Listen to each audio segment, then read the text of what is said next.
Chicago, 7:08 a.m. The city was already humming with motion.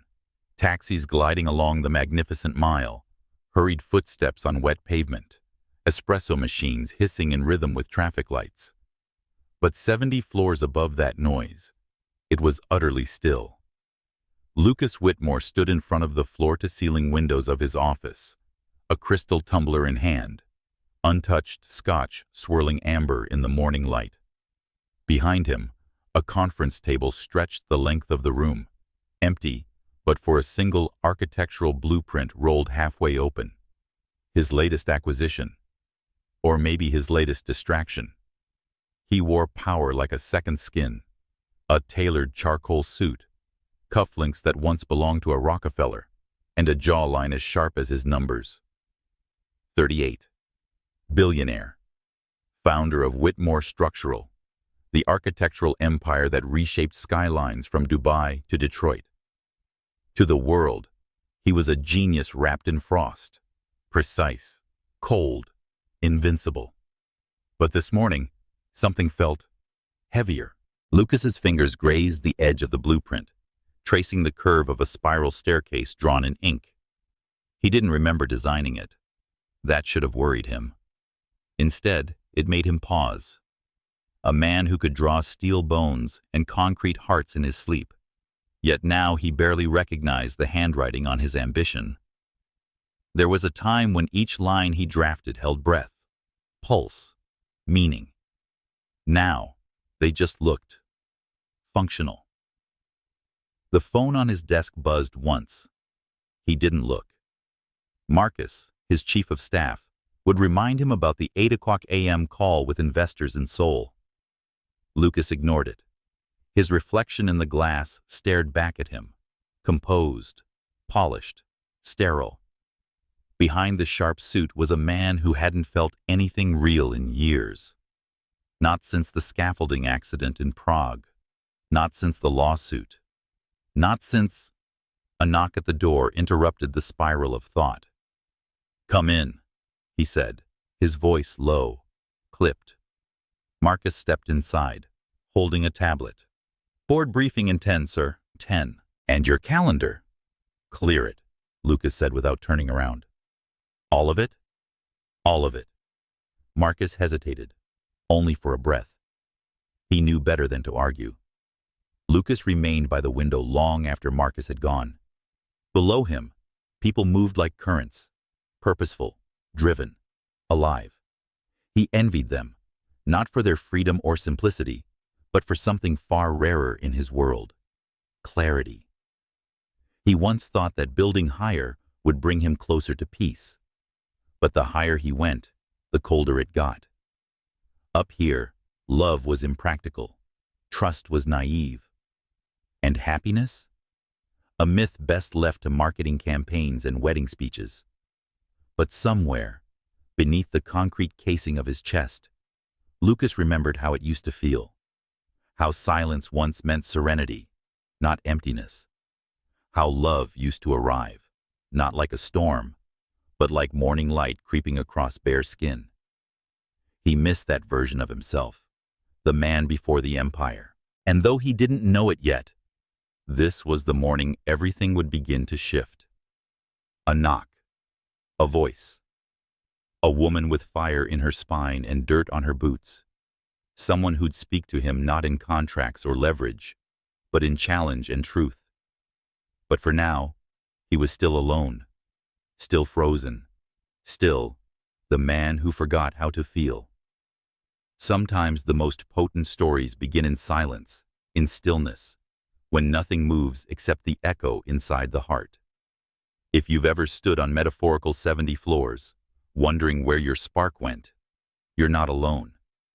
Comment below. Has success ever made you feel more distant than grounded? Tap like if you believe even the coldest hearts can thaw. And follow our channel for the next chapter.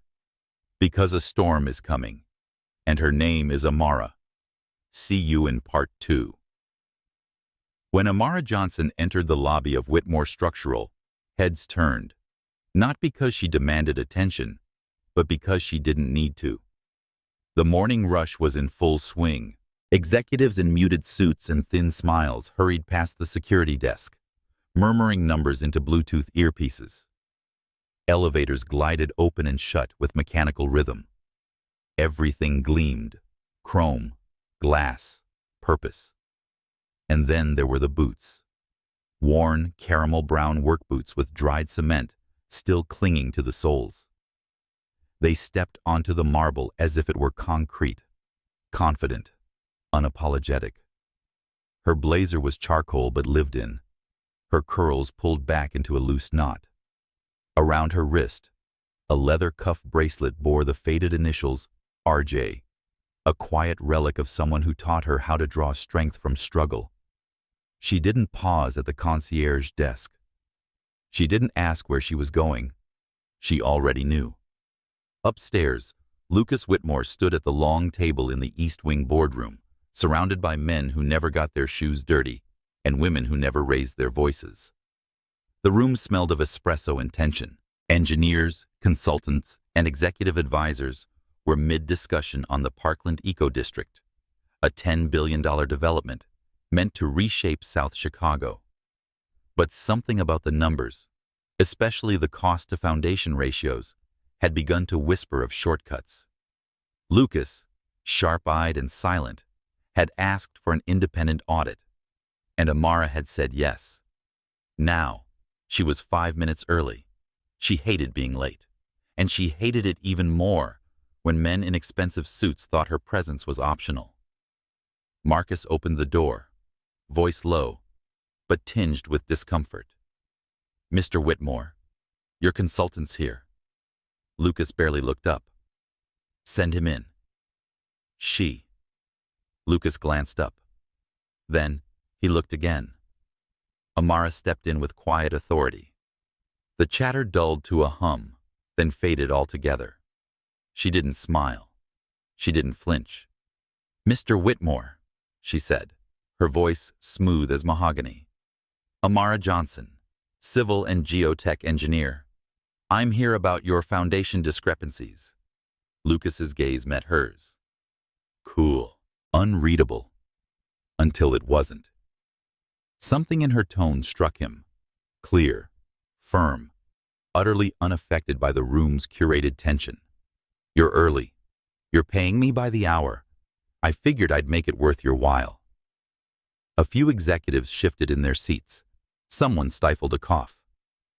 Amara walked past them and set a thin black folder on the table. Her posture was grounded, steady. She didn't ask if she could sit.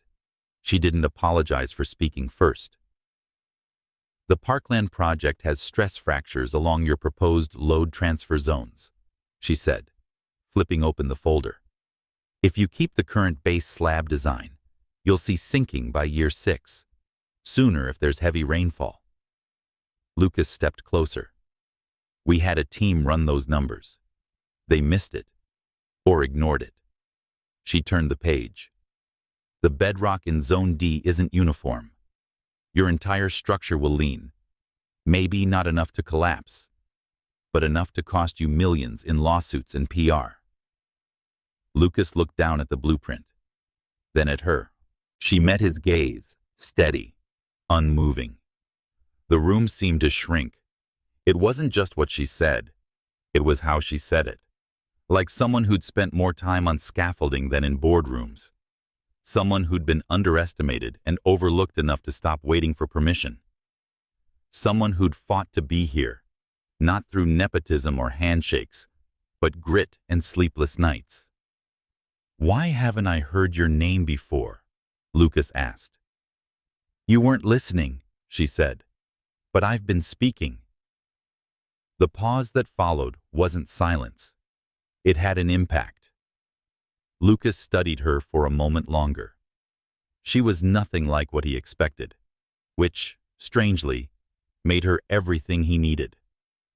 She collected her folder and stood. "If you'd like me to oversee the new structural plan, I'll need direct access to your site team and the soil stability reports. And I don't work behind tinted glass." "You're used to dirt," he said, not quite condescending, just curious. Amara tilted her head slightly. I build from the ground up. That usually requires a little dirt. A slow smile tugged at the corners of Lucas's mouth. Rare. Almost forgotten. He nodded once. You'll have what you need. And just like that, the woman with cement on her boots turned and walked out, leaving behind a room full of stunned executives and one man who realized, too late, that he hadn't breathed since she spoke. He watched the door close behind her. Boots on marble, and a spark, unexpected and undeniable, left in her wake. The invitation came 2 hours after Amara left the boardroom. It wasn't an email or a call through channels. It was a handwritten note delivered by a junior associate who looked more flustered than briefed. Rooftop, 4 o'clock p.m. Bring your boots. L.W. She smirked. Lucas Whitmore didn't strike her as the rooftop type, or the handwritten note type for that matter. She pocketed the message, finished her field reports, and left the construction site with the same purposeful steps she'd arrived with. No one questioned where she was going. She was used to spaces that didn't make room for her until she forced them to. At 3:58, Amara emerged from the private elevator onto the rooftop of the Whitmore Structural Building. The wind whipped off Lake Michigan, catching at the hem of her coat. The skyline stretched out around her, steel and glass stitched against the pale blue of the late afternoon. Lucas stood near the edge, hands in his pockets, sleeves rolled, tie loosened. It was the first time she saw him out of his boardroom armor. He didn't look softer, just less encased. She walked toward him with even steps. Her boots scuffed against the stone pavers. She didn't speak first. She wanted to see what this was. He turned when she approached, and for a moment, neither said anything. The air between them carried something unsaid, tense but not heavy, curious more than confrontational. I thought I'd explain myself, Lucas said finally. Amara folded her arms. About? Why did I bring you in? Why did I ask for you specifically? She raised an eyebrow. Because I made you look bad in front of your team? He allowed himself a quiet laugh. That might have been part of it. Honesty. That's new. I don't get to practice it often. She studied him. There was no smirk, no performance. Just a man, still guarded, but not as removed. I looked into your history, he continued. After the presentation, you worked on the Halston Bay project, didn't you? She nodded. Until your company acquired the firm and dissolved our department. Lucas's jaw tightened. That wasn't my call, but you signed off on it. He didn't flinch. I did. And that was a mistake. Not because it cost you your job, but because it cost the company talent we didn't realize we had. Amara watched him. She was used to men defending bad decisions with polished justifications. This didn't feel like that. So this rooftop meeting, she said, is an apology tour? No, Lucas replied, his voice steady. It's a proposition. She tilted her head, not amused. Careful with that word, Whitmore. He didn't smile. I want you on the Parkland project. Not as a consultant, as the lead structural strategist. Amara blinked. That's Marcus's job. Marcus is in internal logistics. You'd be field command. You'd answer only to me. And why exactly would I want to do that? Lucas met her gaze. Because you're better than anyone I have. And because I think you care about this city more than you care about proving a point. That hit somewhere deeper than she expected. Still, she wasn't ready to bend. You think handing me a title and control over a crumbling foundation erases history? No, he said. But I think it could build something better than resentment. Silence settled again. This time, it wasn't laced with tension. It was calculation. Not whether she could do the job. She knew she could. The question was whether it was worth stepping back into the orbit of a man who once signed off on her exit. You want me to come back into a system that pushed me out, she said. That still doesn't look like me, think like me, or trust like me. Lucas didn't flinch. I want you to change it. That stopped her. No man had ever asked her to change a system. Most just asked her to survive within it. And this wasn't a plea, it was a challenge. Still, her terms weren't negotiable. If I say yes, I need full team authority. No interference from your PR people. No hand-holding from your board. I run the structure. I pick the team. You don't get to veto. Lucas nodded slowly. Agreed. And if you go back on your word, I won't. She stepped closer, closing the space between them by 2 deliberate strides. You're used to power, Mr. Whitmore, but I don't answer to it. I answer to results. I'm counting on it, he said quietly. They stood like that for a moment, not touching, not moving. Just 2 people on equal footing for the first time in a world that rarely offered it.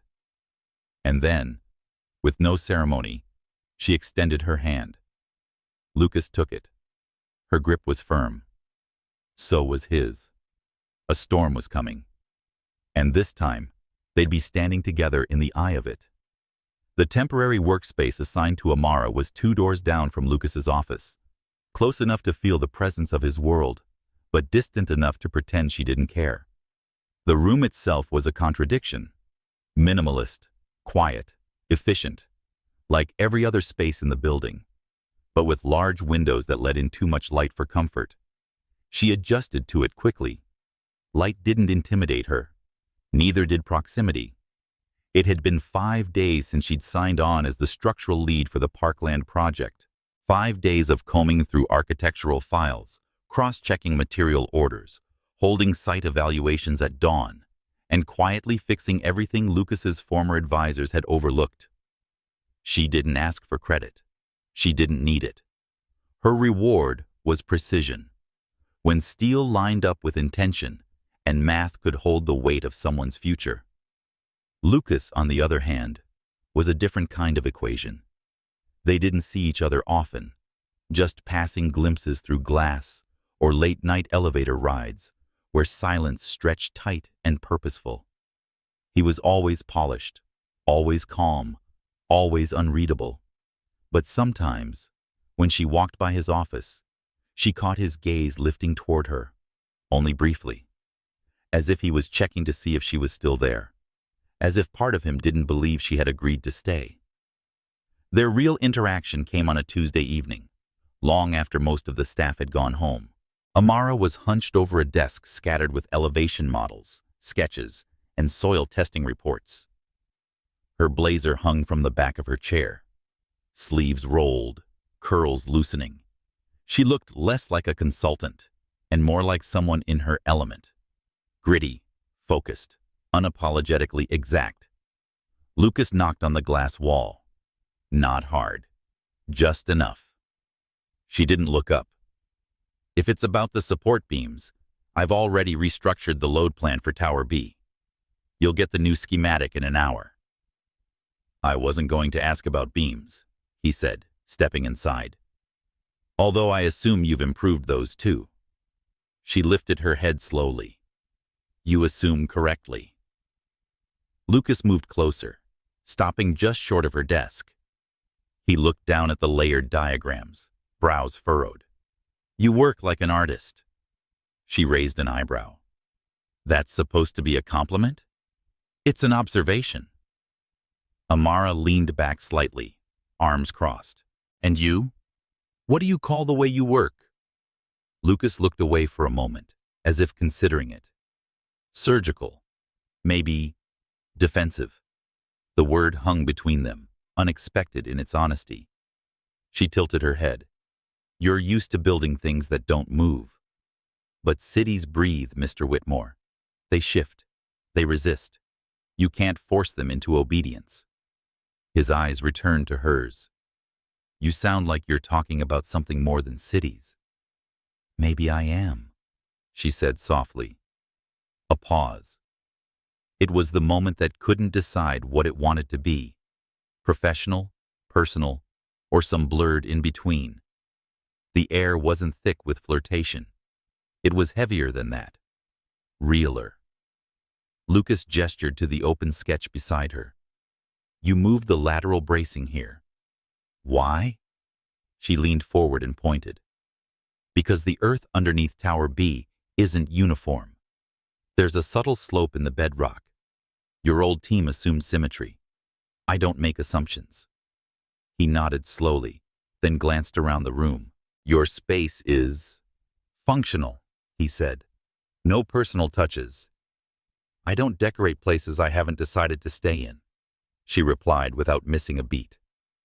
Lucas's jaw flexed just slightly, and he nodded again. Understood. He turned to leave, but paused at the threshold. You know, he said without looking back, when I gave you that rooftop proposition, I expected you to negotiate harder. I did, she replied, voice low. You just didn't know what you were losing. He looked over his shoulder, a faint, reluctant smile forming. It vanished almost as quickly as it came. The door closed behind him. That night, Amara stayed until the building lights dimmed and the city breathed more slowly outside the windows. She rolled her sleeves back down, gathered her notes, and stared at the skyline. There was something disarming about him. Not charming, he wasn't that polished, but raw in a way she didn't expect. Not cruel, not arrogant, just contained, like someone who had learned to fold his feelings into the seams of his success, then forgot how to unfold them again. She wasn't here to rescue him, or soften him. That wasn't her story, but part of her, a quiet, almost imperceptible, wondered what would happen if someone tried. And another part, the louder one, reminded her not to. They were architects after all. They both knew the danger of building too much, too fast on unstable ground. By Friday's arrival, Chicago had given up pretending to hold back the rain. The city pulsed under a steady gray curtain, windows beating with droplets, sidewalks glistening, and traffic humming in slow, impatient rhythms. However, on the 13th floor of the Whitmore structural offices, Amara was already soaked, drenched not from the downpour itself, but from a morning site inspection where even her rain jacket had surrendered. She walked into the elevator, ponytail dripping, boots muddy, holding a rolled-up blueprint like a weapon against bureaucracy. Several junior associates glanced at her with thinly veiled alarm. She didn't flinch. Dirt wasn't disrespectful. It was proof of her presence. When the elevator doors opened to her floor, Marcus was waiting with a look that hovered between admiration and disbelief. You know, there are drones and sight cams for this exact purpose, he offered. And none of them know how to read the ground, Amara replied, brushing past him. She entered her workspace without knocking, peeled off her damp coat, and unrolled the blueprint onto her desk. The paper had watermarks on one corner, but the revisions she'd scribbled in red ink bled clean and sharp, angry veins of truth slicing through architectural fantasy. 10 minutes later, Lucas appeared. He didn't knock either. His gaze swept over her soaked sleeves, the water-streaked boots near her chair, the aggressive tangle of hair escaping her bun. Then, without comment, he stepped to the side of her desk. You were at the South Parkland dig this morning, he said. Yes, in the rain. Especially in the rain. He said nothing for a long moment. Then, Amara pushed the blueprint toward him. The soil saturation is worse than we thought. Your team-approved retaining wall plans won't hold up with this kind of lateral pressure. Not in 5 years. Not in 2. He scanned her notes, eyes narrowing at her annotations. You want to reinforce the entire western segment. I want it to survive the next storm season without sinking 2 inches into the ground. Lucas looked up at her. That'll cost us 4 months, and at least another 12 million. It'll cost you more if you wait until after the foundation fails. their eyes held for a beat too long. Then Lucas reached for a pen from her desk, one she hadn't offered, and made a minor mark next to her red line. "What if we reduce the footing length here?" he asked, tapping a drawing section. She didn't answer immediately. Instead, she leaned over the table beside him, examining his indicated spot. For a moment, they were close. Too close, maybe. His breath was warm against her temple. Hers smelled faintly of black coffee and steel. She tapped her finger on the grid. That would shift the stress load. To maintain equilibrium, you'd need to move the central pillar axis by exactly 20 centimeters. Lucas studied her handwriting, her notes, the smudge of wet ink near the corner of the page, and then he nodded once, deliberately. "You're right." The admission was quiet, not reluctant, but rare. She looked up. "That's twice this week." He exhaled, not quite a laugh. "I keep score. I figured you would." The tension in the room wasn't sharp. It didn't bite. It pulsed, low, steady, a current that hummed beneath every blueprint line and wordless glance. Lucas stepped back, slipping his hands into his pockets. "You know," he said, "most people would have called in the data, sent a junior, or waited for clearer weather." Amara shrugged, turning back to her desk. "I'm not most people. I'm starting to notice." She stopped him with a quiet question as he moved toward the door. "Why are you doing this project?" Lucas paused, hand on the frame. "Because it's profitable." She waited. His shoulders rose and fell in a silent breath before he added, "Because I grew up 10 blocks from where Tower A is going to stand. And I know what it's like to live in a neighborhood built with cheap materials and broken promises." She didn't expect that. When he turned back to her, his expression was unreadable, but not cold. Not anymore. "I want it to last," he said, "even when the headlines move on." Amara nodded, almost imperceptibly. "Then we'd better get the foundation right." Lucas lingered for one more second than he should have. Then he left, and the door clicked gently shut behind him. Later that evening, Amara stood at the window, watching the storm wash over the city. The lights of South Chicago blurred like memory against the rain-slicked glass. She thought about his words, the ones he didn't have to say, the ones she hadn't expected to hear. Lucas Whitmore didn't give away pieces of himself easily. But today, she'd seen something slip through the cracks, a thread of history maybe, or intention, and that mattered more than all the numbers on the blueprint. It began, as many things do, with a silence that lingered too long, the kind that didn't press, didn't demand, but hovered, present, patient, waiting for something unnamed to take shape. It was Saturday evening. The office was nearly empty. Most of the staff had retreated for the weekend, leaving behind half-empty mugs and the low hum of computer fans. The storm had passed, but the air still held its breath, cool, heavy, and tinged with petrichor. Amara stayed behind. She had no plans to go anywhere else. The project deadline loomed closer with every blueprint revision, and the soil report she just received was stubborn, the kind of challenge that made her pulse quicken.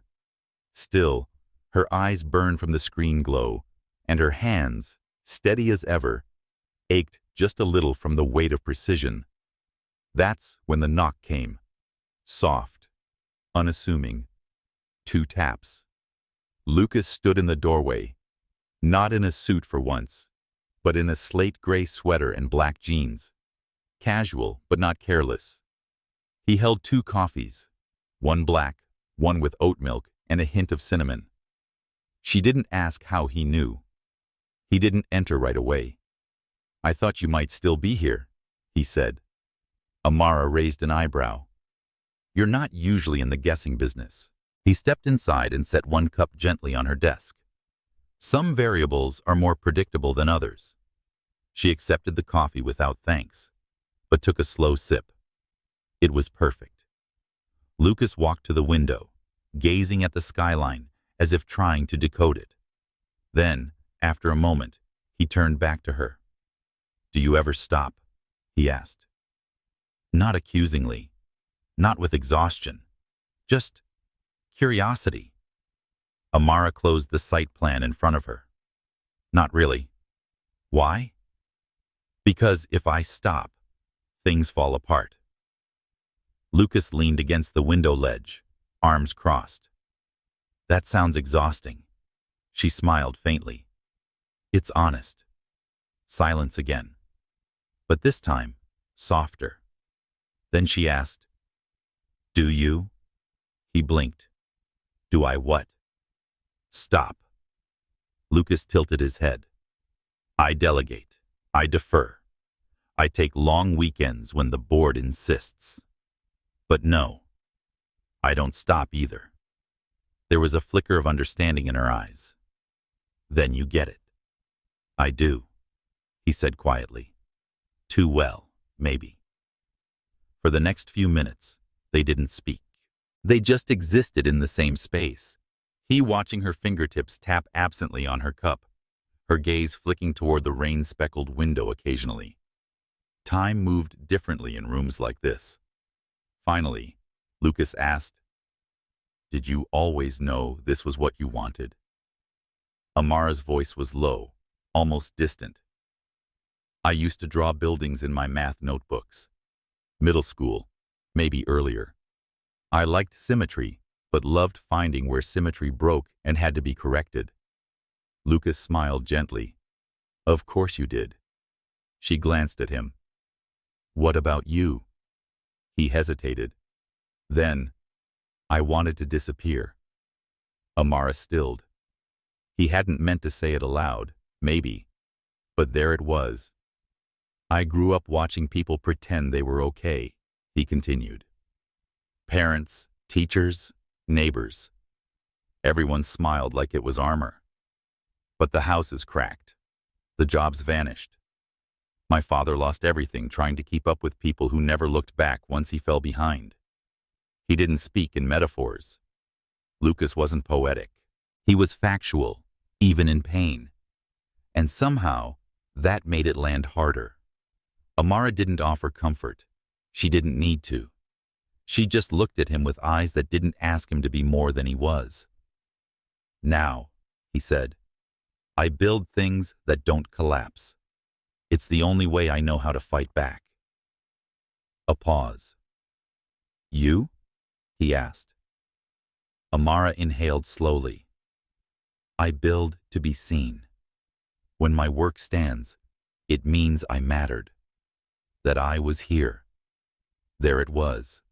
No armor, no defense, just the truth.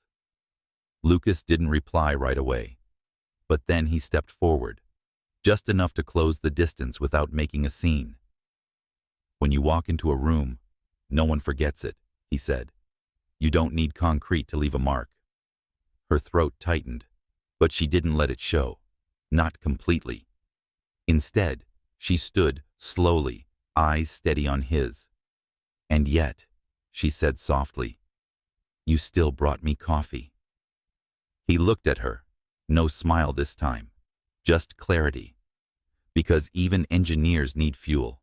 She took another sip, the warmth sinking into her fingers, her chest, something more profound. She didn't say thank you, but it was there, in the stillness, in the fact that she stayed, in the way her gaze didn't move from his. The sky outside shifted from steel to dusk blue. Lights flickered across the city like quiet confessions. And for the first time since this project began, the foundation between them didn't feel calculated. It felt real, unmeasured, quietly forming. Monday arrived, cloaked in brisk air and a hard blue sky, the weather that made glass buildings shimmer like water, and pedestrians wrapped their coats tighter without realizing why. Inside the Whitmore structural headquarters, The rhythm picked up with the precision of a metronome. Meetings, renderings, site delays, budget recalibrations. But beneath all of it, there was a shift, subtle.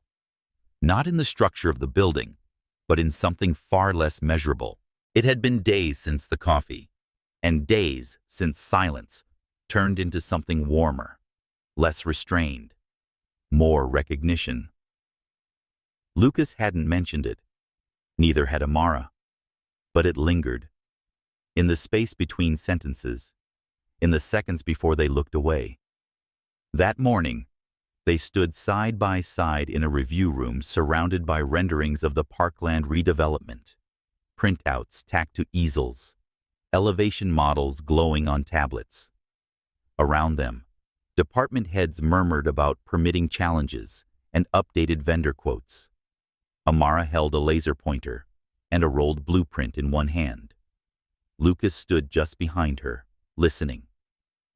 "Shift this housing module 5 meters north," she instructed, her voice low but firm. "It breaks the symmetry, yes, but that's intentional. You want people to feel like they live in something organic, not imposed." The planner hesitated. "Won't that complicate the access road?" Lucas spoke, almost before she finished inhaling, then redesigned the access road, the no tension, no question, just reinforcement. The planner nodded, already scribbling notes. It happened again in the strategy meeting 2 hours later. Lucas backed her call without pause or second-guessing, as if her word wasn't just valid, but final. Afterward, when the room emptied, Amara turned to him slowly. "You're making a habit of agreeing with me." Lucas didn't look up from his notes. "You make it easy. You're not worried people will start thinking I run the place?" He glanced at her then, not with amusement, but with something quieter. "Don't they already?" The question sat between them like a truth too simple to contest. That evening, Amara stayed late again, reviewing subgrade slope simulations. The office grew quiet by degrees. First the laughter disappeared, then the heels, then the echo of printers. Around 9 p.m., only 2 lights remained on, hers and his. She wasn't surprised when she heard his footsteps behind her. "You're still here," Lucas said, a faint rasp in his voice that gave away his exhaustion more than he probably realized. "So are you," she murmured, eyes still on the screen. He came to stand beside her desk. There was a paper bag in his hand. "Dinner," he said. "You haven't eaten." She looked at him. "Neither have you. I bought 2. She hesitated, then took the bag from him. Inside, a perfectly wrapped sandwich from the deli 3 blocks down. Her usual order. She didn't ask how he knew. They sat in silence, back to back. Her on the corner couch, him in the chair beside the window, each eating slowly, without a rush. The kind of silence that was no longer awkward, only full. Halfway through her sandwich, she asked without turning, "What made you change?" Lucas's voice came after a pause. "Change what?" "How are you with me? You didn't trust me at first. You do now. Why?" He chewed once, twice. Then, "I never didn't trust you. I didn't trust myself around you." That made her freeze for a beat. He continued, "You walk in like you belong, even when people try to make you feel otherwise. You speak with certainty. You don't ask for space, you take it. I built a company on control. You don't operate in control. You operate in truth." She turned slowly to face him. "That's not always welcome in places like this." "No," he said, looking directly at her. "But it's necessary." There was a long, tender stillness. And then he added, almost too softly, "I don't think I knew what necessary looked like until you walked in." Amara held his gaze for a moment that stretched thin as glass. Then she stood, walked to the window, and looked at the city, flickering in amber below. Behind her, Lucas stayed quiet. And then, without turning, she said, "You shouldn't say things like that if you don't mean them." "I don't say anything I don't mean," he replied. That silence again. Only this time it wasn't the absence of speech, but the weight of something forming. And in that stillness, she realized something dangerous. She didn't want to leave. Later that night, when she gathered her things to leave, she passed by Lucas's office. The door was open. He was seated at his desk, not working. Just sitting. A man with too many thoughts and not enough ways to say them. She didn't speak. But as she passed, her hand brushed the edge of his doorframe, lingering for just a second. A signal, not a promise, but something close. By Wednesday, the walls between Amara and Lucas weren't made of steel or glass or anything architectural. They were made of pauses, sentences that almost happened, questions left half-asked, and eyes that lingered 1 second longer than appropriate. Still, nothing had been named. And perhaps that was the strangest part. Every day continued as if nothing had shifted, though everything had. The site team reviewed updated schematics with clipped precision. Lucas signed off on permits. Amara corrected calculations before the city could catch them. From the outside, it was efficient, polished, and untouchable. But from the inside, from the space between Amara's steady hand and Lucas's quiet glances, it was fragile, like something valuable held in suspension. That afternoon, a client meeting ran late, and Amara found herself in the executive lounge, nursing a glass of water while reading over an inspection report. The lounge was empty, except for the soft jazz hum filtering from the ceiling speakers and the rhythmic clinking of ice in her glass.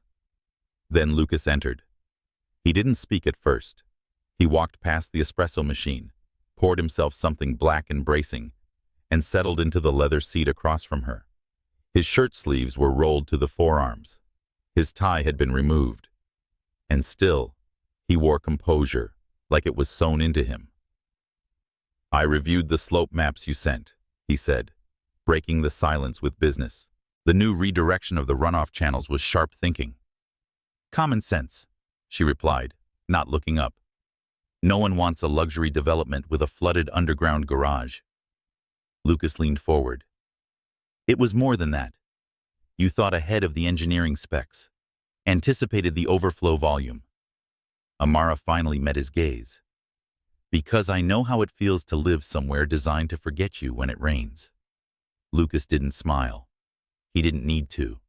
The weight in her words deserved stillness. After a pause, he set his coffee down. "Do you ever think about what this all looked like before it became lines on paper? Chicago?" she asked. "Or your buildings?" He considered that. "Both." Amara leaned back. "Sometimes, I close my eyes when walking through a half-built frame. I try to hear the echo of what existed before the blueprints, the sound of trees, or children playing, or silence, like a trace memory hidden in the foundation." He watched her. That slow kind of watchfulness he'd perfected, neither urgent nor casual, just full attention, held without force. "I think I started building," he said, "because I was afraid of disappearing." She tilted her head. "And now, I'm afraid of building things that mean nothing." Amara swallowed. The honesty of that sentence did something unexpected inside her. Lucas stood then, not abruptly, just with quiet intention. He moved toward the window, where the afternoon light fractured through the glass in soft, golden slants. His reflection blurred beside the skyline. "Do you miss it?" he asked. "The field? Before this? Before the contracts and the board meetings?" Amara set her glass down. "I miss clarity." "Clarity?" She nodded. "In the field, a line is either straight or not. A foundation holds or it cracks. But here," she gestured vaguely to the office around them. "Here, people smile when they're lying, shake hands while plotting. Everything has layers." Lucas turned slightly so that she could see the side of his face. cut in half by light and shadow. "I used to think strategy was about control," he said. "Now I wonder if it's about loneliness." She didn't respond because there was nothing neat to offer in return, only silence. And silence, she'd learned, could hold more truth than any dialogue. After a few moments, Lucas walked back toward her. But instead of sitting, he stood beside the arm of her chair. "When this project ends," he said slowly, "what happens then?" It wasn't a professional question, not a scheduling inquiry. It wasn't about the buildings. It was about them.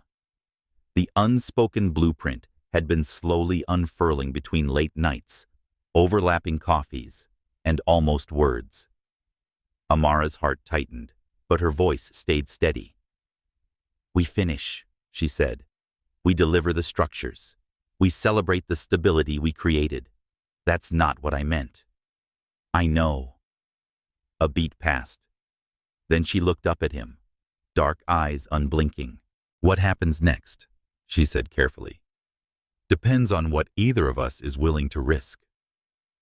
Lucas didn't move. His fingers grazed the edge of her chair, not touching her, resting on the upholstery like a sentence with no punctuation. "You scare me," he said finally. That surprised her.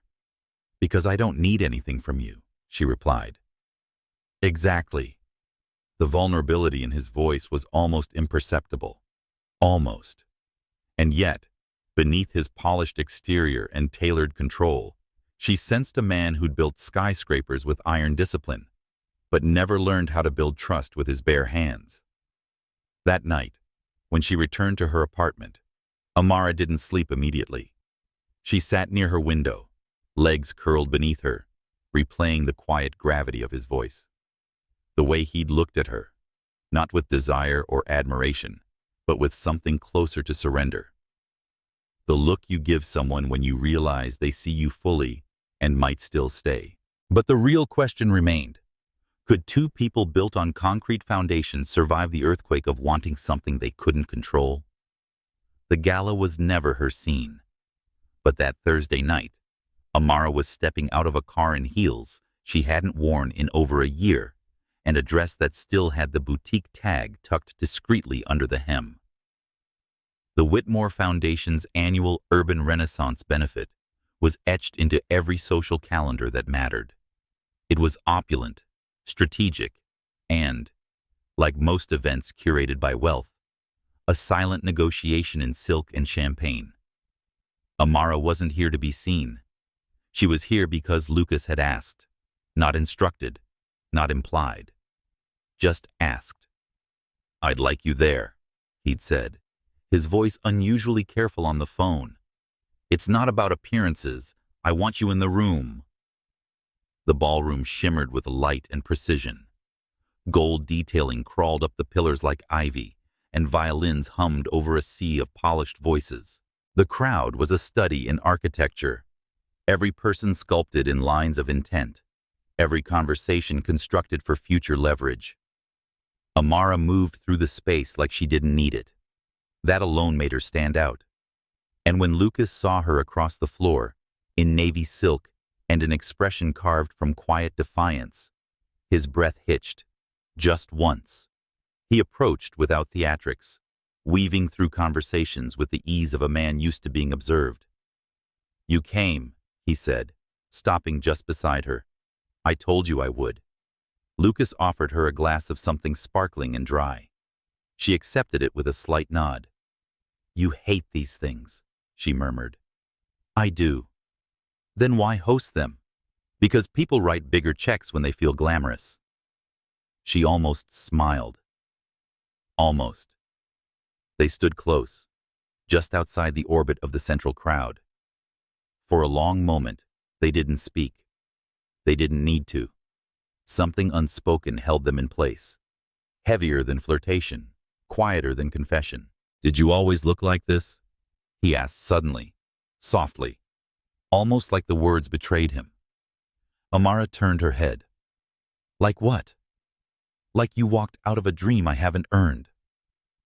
The compliment landed not in her chest, but somewhere deeper, near the place she tried not to guard.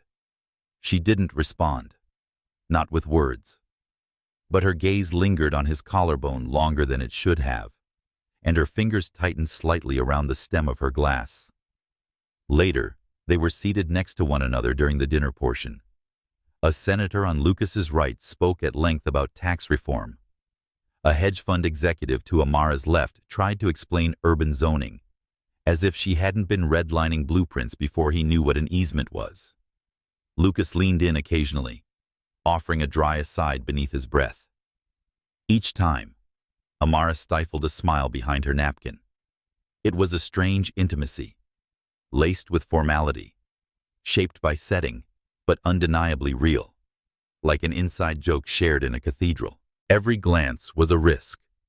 Every brush of a hand is a question. And yet, neither pulled away. When the speeches began, Lucas's name was announced as the final. The ballroom quieted.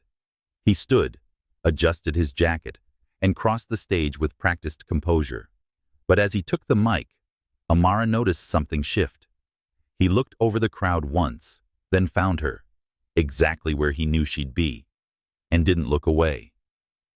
"I could talk about what we've built," he began. "The numbers, the structures, the square footage. But those things, while impressive, are not what make a city worth living in." He paused.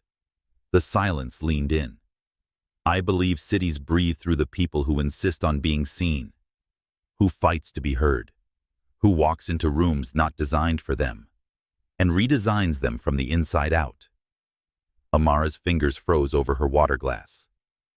"I've had the privilege of working with someone this year who reminded me that progress isn't measured in steel or concrete.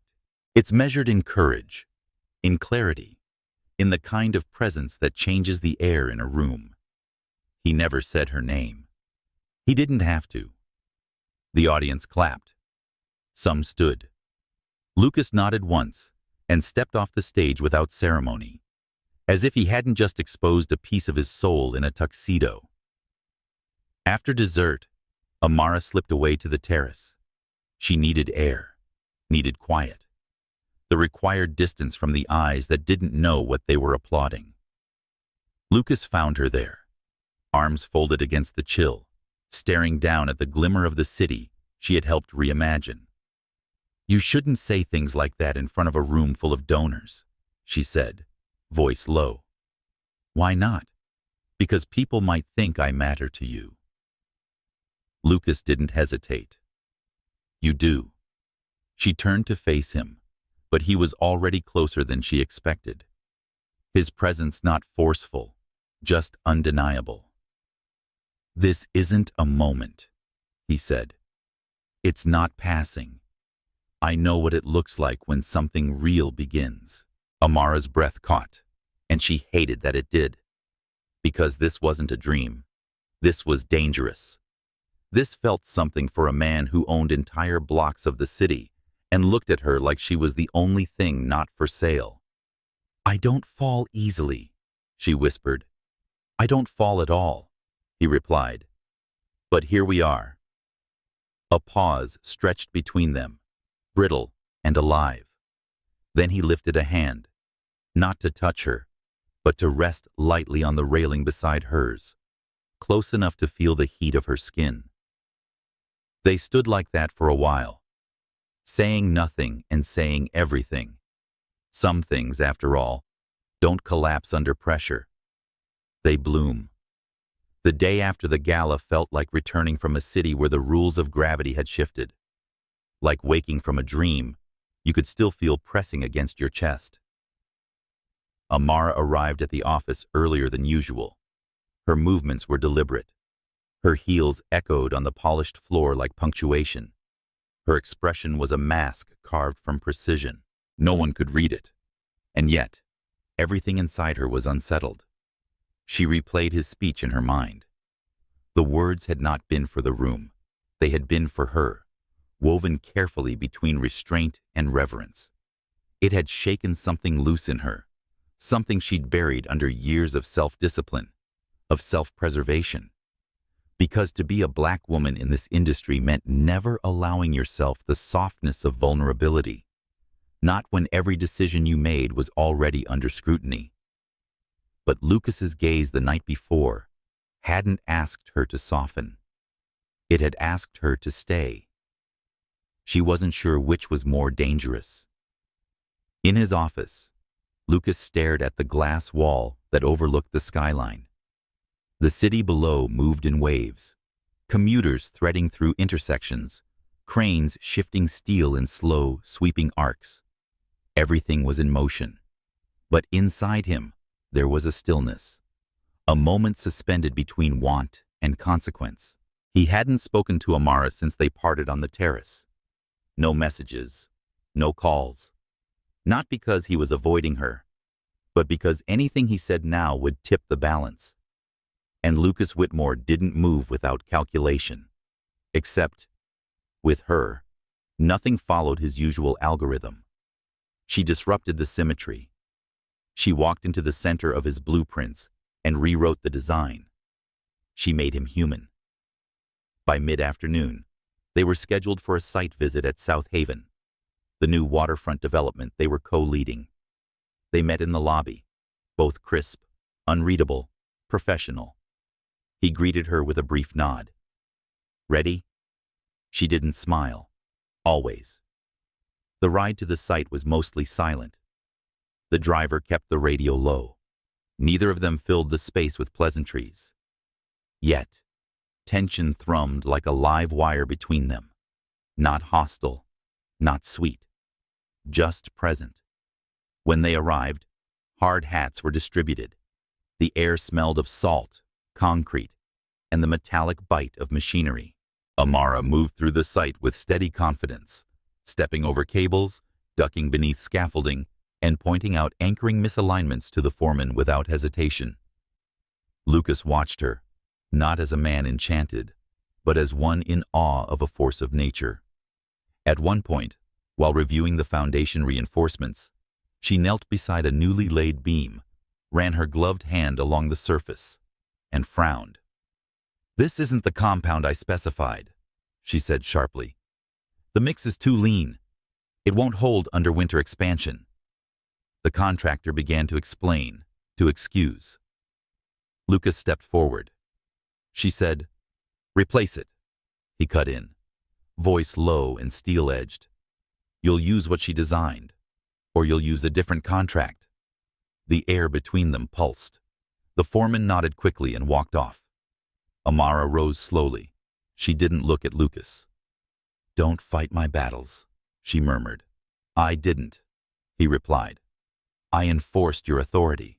She turned to him. "It's a fine line." He met her gaze. "Then let me walk it with you." For a second, her expression faltered, because in his tone, there was no savior complex, no arrogance, only willingness. Later, as the sun descended and the workers packed up, Amara remained near the waterfront railing.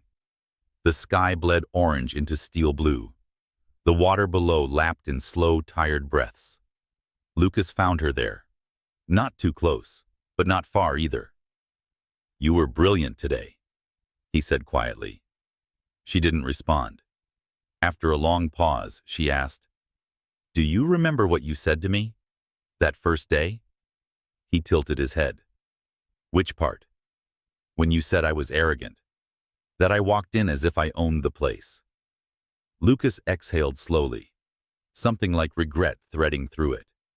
"I was wrong." "No," she said. "You were right.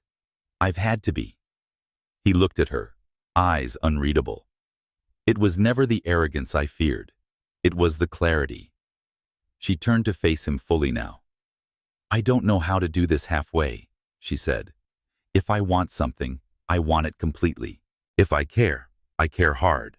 If I fall, I catch you," he interrupted, voice suddenly hoarse. "Every time." They stood there, two architects not of buildings, but of tension, of restraint, of longing held back by the thinnest thread of professionalism. But that thread was fraying. And for the first time, Neither of them moved to mend it. Instead, they stood on the edge of something vast and unmarked. Not love. Not yet. But the blueprints were drawn quietly in the way she tilted toward him without meaning to, and his voice softened when her name left his lips. And that was how real things always began. Not with declarations, but with presence. With the quiet bravery of staying in the exact moment, together. It rained on Friday. Not a storm, not even thunder. Just a quiet, ceaseless drizzle that turned the windows of Whitmore HQ into watercolor paintings. The kind of rain that softened everything it touched, yet made everything beneath it feel sharper, clearer. Amara sat in her office, staring at the blinking cursor on her screen. A proposal draft hovered, half-written, but her mind wasn't there. It kept returning to the night of the gala, the terrace, Lucas's voice threading into her bones like music she couldn't forget. And then the site visit. That single sentence he'd spoken. Then let me walk it with you. No one had ever said anything like that to her. Not without condition. Not without a hidden ledger of what they expected in return. But he had. And that was precisely what unsettled her. She was a woman who had built entire lives on knowing how to manage expectations. She had grown up being told to be twice as good and ask for half as much. She had learned to read rooms before she entered them, to disarm bias before it formed into words. Her success had not been handed to her. It had been carved, painstakingly, from silence and self-control. And now, there was Lucas, a man whose world was not built to make room for her, but who was opening it anyway. Lucas hadn't reached out since the site visit. No message, no knock on her door. Nothing. But he hadn't disappeared either. She could feel his presence like an electrical field. Close, measured, restrained. He passed her once in the hallway, his eyes brushing over her briefly, enough to send a ripple through her pulse, sufficient to say, "I'm here. I haven't forgotten." But then he kept walking. That afternoon, the executive board convened to review the final proposal for the North Line project, a massive expansion that would determine funding for the next fiscal year. Amara, the project lead, will be presenting. She stood before a polished oak table that seated 12 board members, most older and all white. The room was cold in that subtle, calculating way. No raised voices, no overt challenge. Just the constant hum of skepticism disguised as professionalism.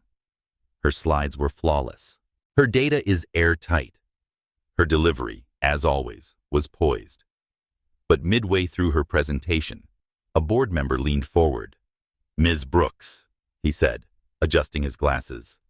"These are ambitious projections, especially considering the logistical setbacks we've faced on South Haven. Are you sure your team can deliver without delays?" Amara straightened. Her voice didn't waver. "Yes. The setbacks were logistical, not structural. And they've been resolved." The man raised an eyebrow. "You sound certain." "She is," came a voice from the far end of the table. "Lucas." He hadn't spoken yet. He rarely did during these reviews. He let his leads own the room. But now he leaned forward, elbows on the table, eyes calm and clear. "I've reviewed every segment of the proposal personally," he said. "There's no one more qualified to lead this project than Amara Brooks. If you're questioning the numbers, question the data. But if you're questioning her, you're not paying attention." A silence settled over the room like snowfall. Dense, uneasy. The board member nodded slowly. "Of course. Just due diligence." Lucas didn't flinch. "Then let it be due." Amara didn't look at him. She couldn't. Not yet. She finished the presentation, closed the meeting, fielded compliments from board members whose eyes avoided hers. And when the room emptied, Lucas remained seated, She gathered her papers with deliberate calm. Her fingers trembled only slightly. "You didn't have to step in," she said finally, not looking up. "I know. But you did." "I did." A long pause passed between them. Then she asked, "Why?" He stood, adjusted the cuff of his sleeve, and walked to the window. "Because," he said quietly, "I've watched you carry every room you walk into, alone, every single time. And for once, I didn't want you to." Amara exhaled slowly, tension threading out of her like breath she didn't know she was holding. "Lucas," she said, still facing the table, "this thing between us doesn't exist in a vacuum. It's real, and that makes it dangerous." He turned. "To what?" "To everything. To this company. To me." That stopped him. She finally looked up. Her eyes weren't angry. Just exposed. "I can't afford to want something I can't name. Not here. Not like this." Lucas stepped closer, each footfall measured like a man walking a tightrope between what he wanted and feared. "I'm not asking you to name it," he said. "I'm asking if it's real." She didn't answer, because the truth hung there, unspoken but undeniable. He didn't need her to say it. He already knew. That night, Amara walked home in the rain. She could have called a car, but she didn't. She let the cold soak into her coat, hair, and skin. She needed the weight of it, needed to feel something physical to match what was unraveling inside her. She passed storefronts with fogged-up windows, lovers huddled beneath shared umbrellas, taxi lights slicing through the mist. When she reached her apartment, she paused at the threshold, not because of what was behind the door, but because of what she'd left behind at the office. There had always been a cost to desire, to be visible, to be vulnerable. But for the first time, she wasn't sure if she was ready to pay it, or if she already had. Saturday morning arrived with a stillness that didn't ask to be broken. The rain had passed, leaving the city in shades of softened gray and washed-out light. The world, for once, was quiet. Even the hum of traffic outside Amara's window felt distant, like it belonged to another life. She sat barefoot on her living room couch, with a mug in hand, wearing a sweatshirt that didn't match the sharpness people were used to seeing from her. Her curls were loose, framing her face in soft defiance of the usual top knot she wore to war. The steam from her coffee curled upward, vanishing before it reached the ceiling. That's how it felt. This fragile piece she'd carved out of the morning. Temporary, unsustainable. She hadn't slept well. She rarely did when her thoughts wandered toward Lucas. Not just the man. But what did he mean? What he was beginning to represent? It wasn't desire, at least not only that. It was the quiet intimacy that unnerved her. The way he looked at her and saw not what he wanted to fix or possess, but simply her. If they weren't careful, that gaze could unmake a person. And she had always been careful. Always.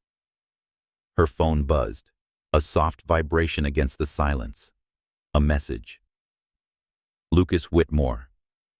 "There's a rooftop garden above the Ridgeline project. It's open to staff this weekend. You should see it. No pressure. Just thought of you. No demands. No expectation. Just a thread, left loose, waiting to be picked up." She didn't answer. Not right away. Instead, she stared out the window, watching the light shift on the buildings across the street, and thought about the version of herself who might have said yes without turning it over 100 times first. That version felt like a stranger. By late afternoon, the city had dried, and with nothing left to distract her, Amara found herself walking, not toward any place in particular, but in wide loops that kept her heart busy. She passed bakeries warm with cinnamon, bookstores that smelled of dust and memory, and cafes where conversations spilled out onto the sidewalk. Somewhere in the distance, a saxophone played from a rooftop she couldn't see. She ended up at the Ridgeline project without meaning to. The building was quieter on weekends. The front desk staff offered her a polite nod. She'd been here enough times to be recognized, and let her take the private elevator up to the top. The rooftop garden was still under development. It smelled of fresh soil and rosemary, both wild and strangely grounding.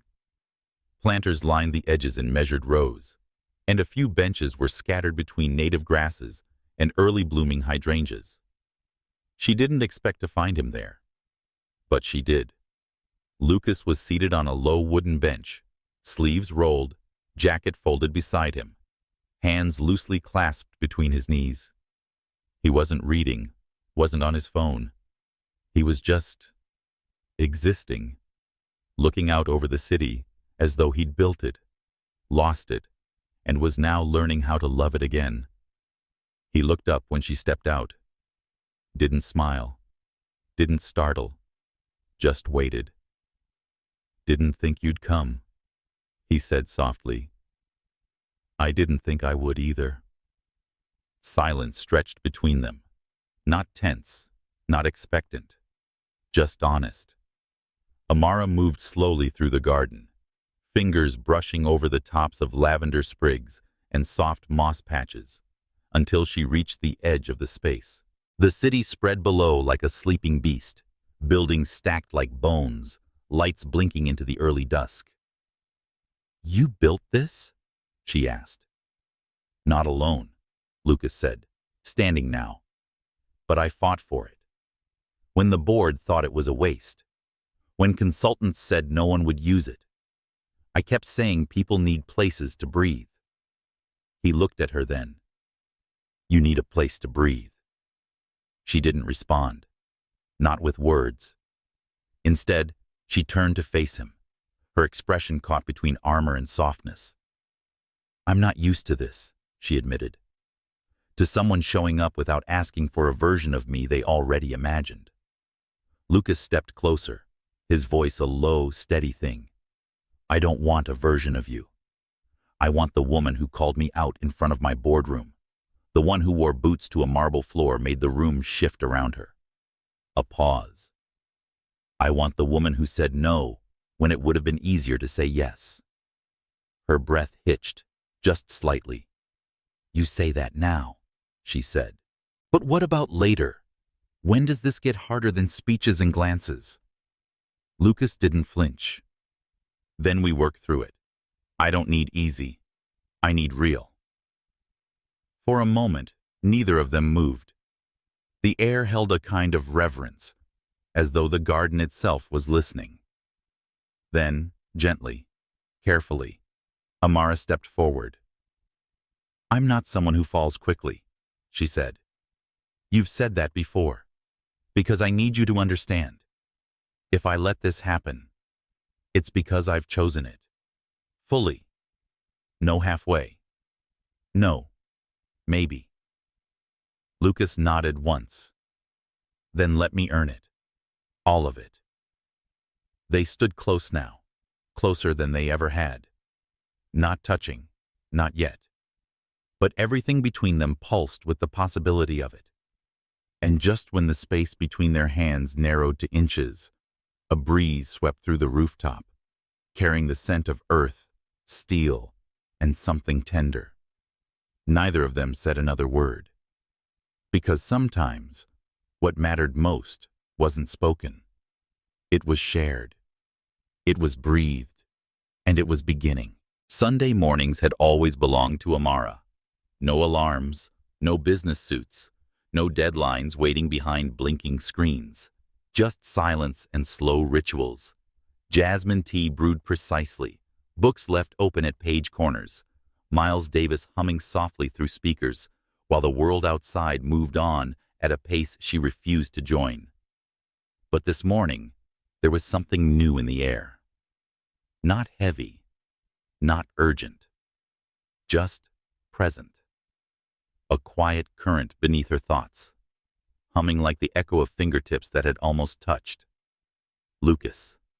He hadn't called and hadn't followed up after the rooftop. But she hadn't expected him to. He knew better than to chase what needed time. She wrapped herself in her favorite cardigan, the knit slightly frayed at the elbows, and stepped onto her small balcony. From her 6th-floor apartment in Lincoln Park, the skyline glittered just enough to remind her that the world never paused. But she had, just for now. Inside, her phone vibrated. One soft buzz. Lucas Whitmore. There's a bookstore on Roscoe, corner of the street with the blue awning. They have a poetry section no one knows about. Thought you'd like it. There was no pressure, no request to meet, a suggestion, an offering. Amara smiled faintly. 2 hours later, she was there. The bookstore was narrower than it looked, stacked with old paperbacks and spines that had known many hands. The floor creaked beneath her steps, and the scent of leather, ink, and time rose from every corner. She found the poetry section between architecture and theory and mythology. Just as he said, he was seated on the floor, back leaned against the shelf, a book open across his knee, like a half-confession. He looked up when he saw her. There was no surprise in his eyes, only warmth. "I had a feeling you'd come," he said softly. Amara arched an eyebrow, amused. "Don't get cocky." "Never," he said, closing the book. "Curious, maybe." She knelt beside him, pulling out a slim volume from the shelf. Rilke. Heavy for a Sunday. He shrugged. I like the way he complicates simplicity. They sat in silence for a few minutes, pages turning. It was not uncomfortable. It was the kind of quiet that only two people who trusted the space between them could share. "I used to come here during grad school," she said, "when I couldn't breathe. This was the one place no one expected me to be exceptional. I could just be." Lucas turned his head toward her. "And now?" She hesitated. "Now I don't always know who I am when I'm not performing." He was quiet for a long moment. Then, "You don't have to perform with me. I don't know how not to." "That's okay," he said gently. "I'll wait while you remember." She closed her eyes, just for a beat. That sentence did something to her. Untied a knot she hadn't realized was clenched inside her chest. They left the bookstore together an hour later, not holding hands, not defining anything, just walking down Roscoe Avenue as the city shifted into late afternoon. Golden light spilling between buildings like liquid forgiveness. That evening, Amara returned home to a voicemail from her mother. Her mother's voice had that warm, careful cadence she always used when asking about men.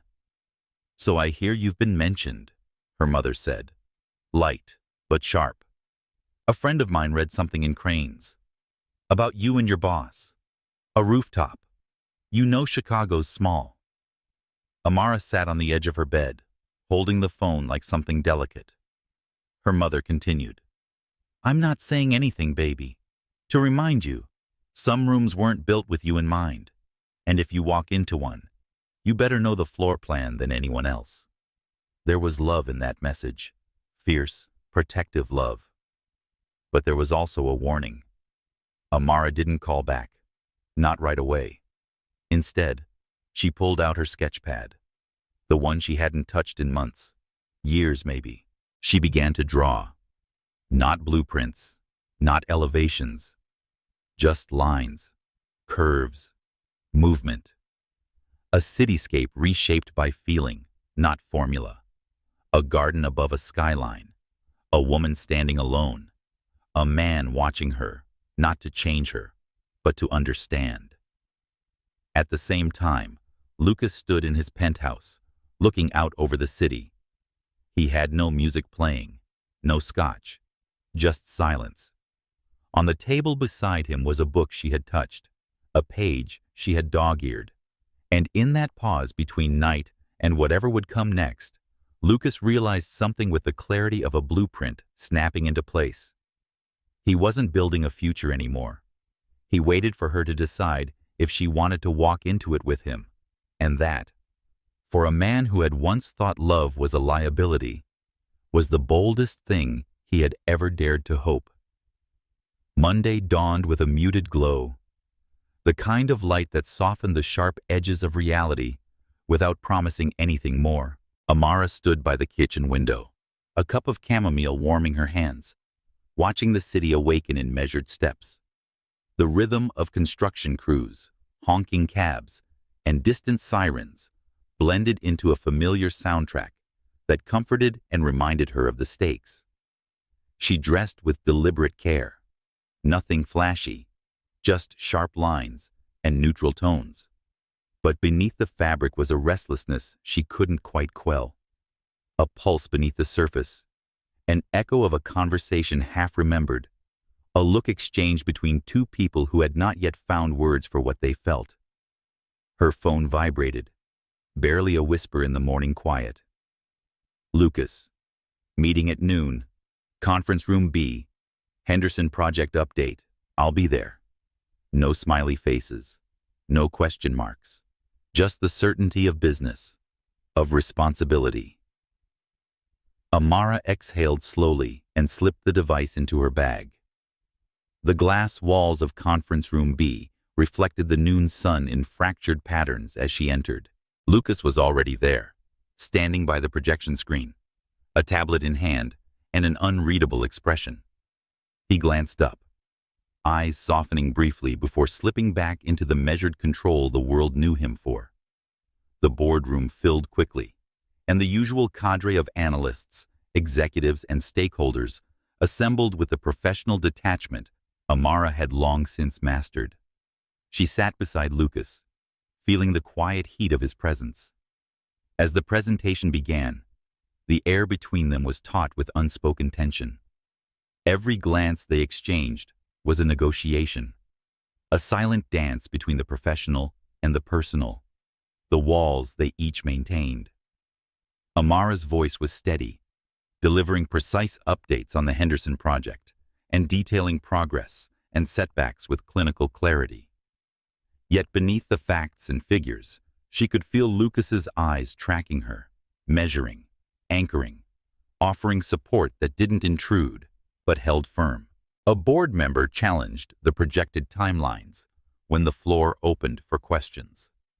Given the recent supply chain interruptions, he began, how confident are we that Q4 can finalize the Henderson acquisition without compromising quality? Amara met his gaze directly. We have adjusted our logistics partners and increased oversight on critical milestones. The team is fully committed, and we anticipate no delays that would affect quality standards. Lucas leaned forward, voice calm but authoritative. I've personally reviewed contingency plans. We're prepared to adapt swiftly to any unexpected challenges. The room hummed with a grudging respect. After the meeting dispersed, Lucas lingered. Coffee? He asked, surprising her with the casual invitation. She hesitated. I have reports to review. Let me help. I'll keep you company. Reluctantly, she agreed. They settled into a quiet cafe a few blocks from the sterile boardroom and into a world of clinking cups and soft jazz. The air was fragrant with roasted beans and something indefinably warm. Lucas watched her as she sifted through documents, the intensity of her focus captivating. He reached across the table, fingertips brushing hers lightly, an electric contact that startled them both. I don't want this, he murmured, voice low. Our world, this game we play, it's built on control, but with you, it feels like surrender. She looked up, eyes meeting his.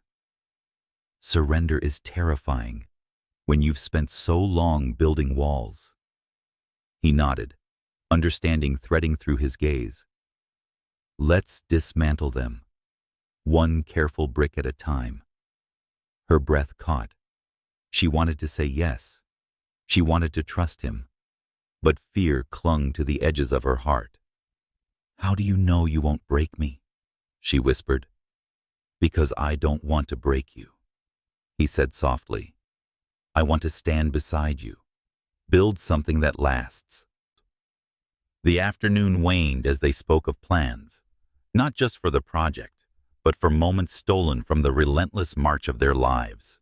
Lunches shared, walks beneath city lights, the promise of slow mornings, and whispered dreams. Back at her apartment, Amara traced the outline of his words in her mind like a map. The idea of vulnerability had always seemed like a luxury she couldn't afford. But with Lucas, it felt like the only path forward. She poured herself another cup of tea, the warmth soothing the remnants of doubt. Outside, the city pulsed with life, unaware of the fragile hope budding in a quiet corner of two intertwined worlds.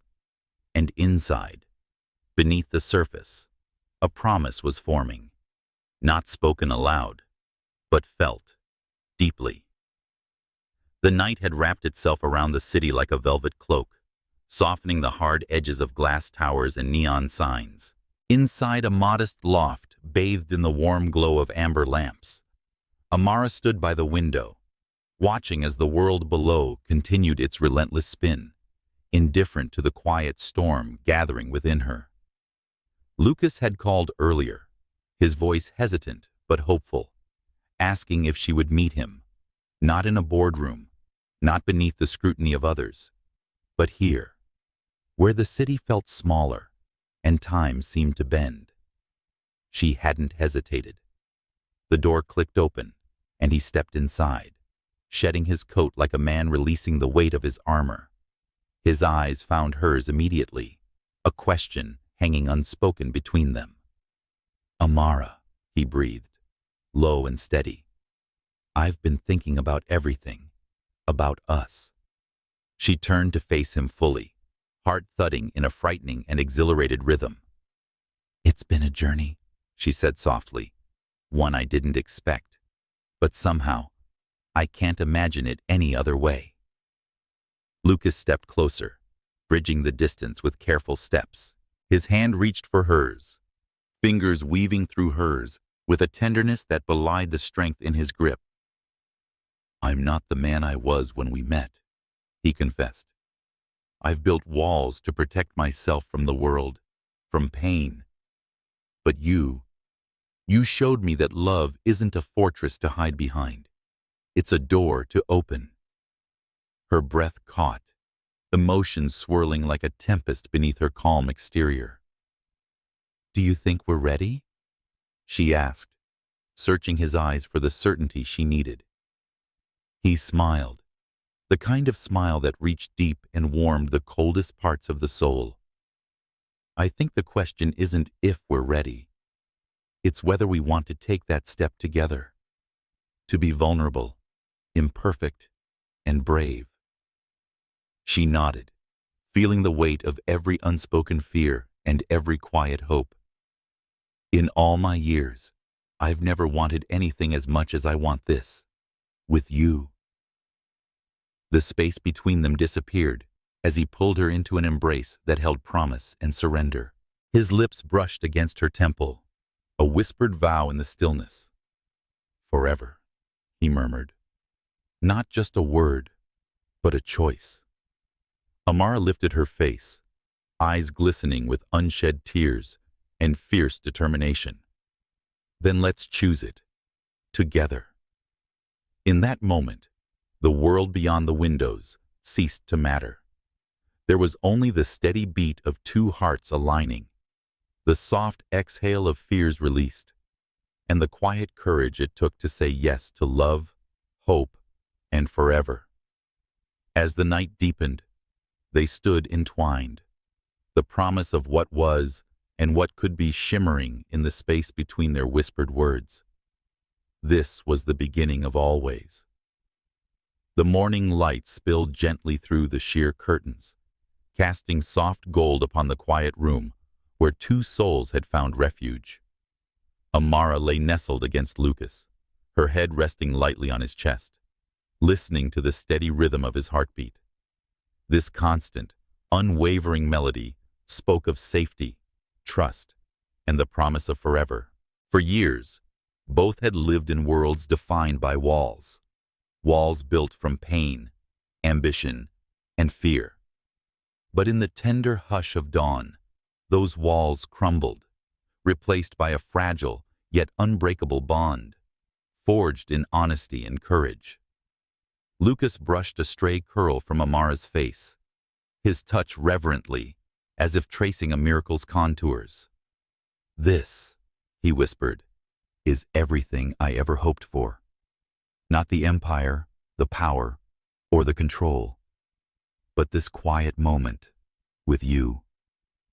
She lifted her gaze, eyes shimmering with unshed tears, and smiled, a smile that held every story of longing, loss, and newfound hope. "I never thought I'd believe in happily ever after," she confessed softly, "but with you, I do."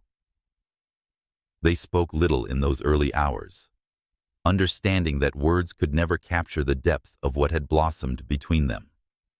Instead, their silence sang louder, the comfortable kind only love can compose. The weeks that followed were a symphony of shared mornings and stolen evenings.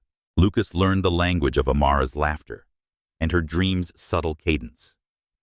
She, in turn, embraced the softness beneath his once guarded exterior, the man who had grown brave enough to let down his armor. Together, they navigated the intricate dance of blending two lives shaped by different worlds. Challenges arose, whispers from the past, the weight of expectations, and the delicate balance of ambition and affection. Yet, every hurdle became a stepping stone, each obstacle a testament to the strength of their union.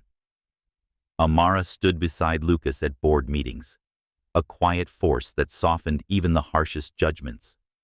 Lucas, once the solitary titan of industry, found in her a partner who challenged him, grounded him, and made him better. On a crisp autumn evening, beneath a sky streaked with fiery hues, Lucas led Amara to a secluded garden where golden leaves danced like flames around them. Taking her hands in his, he spoke with a tenderness that belied his commanding presence. "You are my dawn after the longest night. I believe love is not a dream, but a home." Amara's eyes sparkled, her heart full.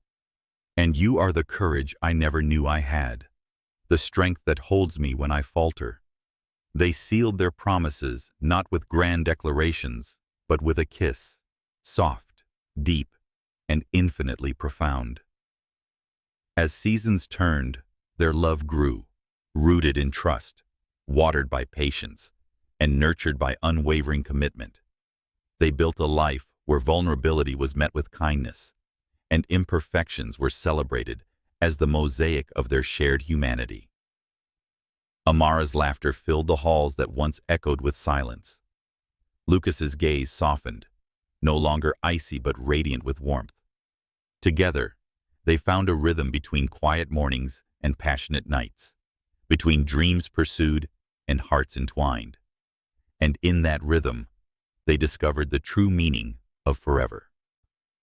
As you journey alongside Amara and Lucas, may their story remind you that love is not merely found, but forged in moments of bravery, trust, and gentle surrender. If their tale touched your heart, please share your thoughts below. Your words keep stories alive and inspire the courage to love fiercely. For more stories where love breaks barriers and hearts find home, join our family, like, comment, and follow. Together, we celebrate the timeless dance of souls, because every love story deserves to be told, and every heart deserves to believe in its own happily ever after.